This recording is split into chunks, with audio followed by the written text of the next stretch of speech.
Imagine a scorching desert landscape. The year is 1187. The air shimmers with heat and the ground is parched and cracked. The sun beats down on the Holy Land, a land fought over for generations. This is a place where history is written in blood and sand. In this unforgiving place, two powerful forces are about to collide. The tension is palpable, and the stakes could not be higher.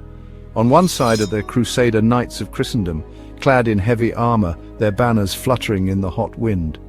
These warriors have traveled far from their homelands, driven by faith and the promise of glory. On the other side stands the mighty army of Saladin, Sultan of Islam, their eyes burning with faith and determination.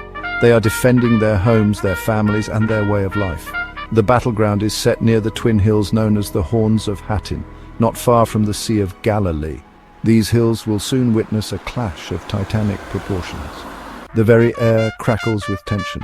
Every soldier knows that the outcome of this battle will change the course of history. The fate of the Crusader kingdoms, built by European invaders over nearly a century, hangs in the balance. These states have been a thorn in the side of the Islamic world, and now their survival is at stake. This is the story of the Battle of Hattin, one of the most decisive battles in the Crusades, a battle that would reshape the destiny of the Holy Land. It is a tale of courage, strategy, and the relentless march of history. For decades, Crusader knights from Europe had carved out kingdoms in the Holy Land, establishing a fragile foothold in a region far from their homelands. These kingdoms, Jerusalem, Tripoli, Antioch, and Edessa, were Christian islands in a Muslim sea, constantly under threat from surrounding forces. But by 1187, these kingdoms were in a precarious position, teetering on the edge of collapse. They were surrounded by powerful Muslim neighbors and riven by internal squabbling, which weakened their defenses and unity. Guy de Lusignan, the new and ambitious king of Jerusalem, was not a popular ruler among his subjects. Many powerful barons resented his claim to the throne, leading to further discord and instability. The treasury was depleted, and the Crusader army was a shadow of its former self, struggling to maintain its strength and morale.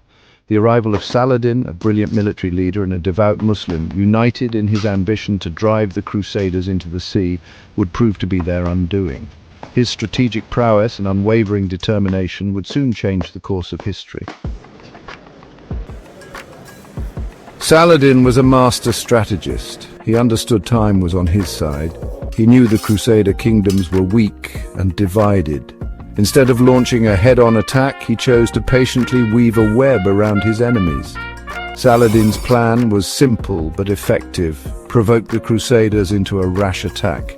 He knew that the Crusader army, weighed down by heavy armor and equipment, would be vulnerable in the scorching heat of the desert. He baited Guy de Lusignan, using hit-and-run tactics, raiding Crusader settlements and attacking supply lines. His aim was to lure the Crusader army into a trap of their own making. Section 4. The March of Folly. Crusaders in the Desert. Guy de Lusignan, blinded by anger and a desire to crush Saladin, took the bait. Ignoring the pleas for caution from his more experienced advisors, he ordered the Crusader army to march out of their fortified city of Acre. It was a fatal decision. The Crusader army, some 20,000 strong, was ill-prepared for a lengthy campaign in the desert. Water was scarce and the summer sun was merciless. As the Crusaders marched, Saladin's light cavalry harassed them relentlessly, picking off stragglers and poisoning wells. Thirst and exhaustion began to take their toll. Section 5. Trapped at the Horns, the battle is joined. After 2 days of relentless marching, the Crusader army, parched and exhausted, reached the barren hills of Hattin. They were surrounded. Saladin had chosen his battleground well. The Crusaders were trapped on a waterless plain with the Horns of Hattin looming behind them and Saladin's army encircling them. The Crusader knights, weighed down by their armor and weakened by thirst, fought bravely, but they were hopelessly outnumbered. The Muslim army, fired by religious zeal and Saladin's inspiring leadership, attacked with relentless fury. Section 6. Defeat and despair, the Crusader kingdom crumbles. The Battle of Hattin was a massacre. The Crusader army, ravaged by thirst, heat exhaustion, and the relentless attacks of Saladin's forces, was completely destroyed. King Guy de Lusignan and many of his nobles were captured. The true cross, the most sacred relic of Christendom, which the Crusaders carried into battle, was lost, captured by Saladin's forces. The defeat at Hattin was a catastrophe for the Crusader states. It was more than just a military defeat. It was a psychological blow from which they would never truly recover. Section 7. The Legacy of Hattin, a turning point in history. The Battle of Hattin sent shockwaves through Christendom, altering the course of history in ways that are still felt today. It was a disaster of epic proportions, a catastrophic defeat that left the Crusader states reeling. The loss of Jerusalem, which fell to Saladin shortly after Hattin, sparked outrage and grief across Europe, leading to the call for a third crusade. The fall of this holy city was a blow to the heart of Christendom.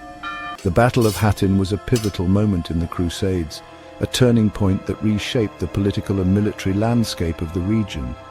It marked the high point of Saladin's power and the beginning of the decline of Crusader power in the Holy Land. Saladin's victory was not just a military triumph, but a symbol of his strategic genius. The memory of this battle, of the courage and ruthlessness displayed on both sides, continues to resonate even today, reminding us of the complexities and brutalities of medieval warfare. A stark reminder of a time when the fate of kingdoms was decided on the field of battle, where every clash of swords could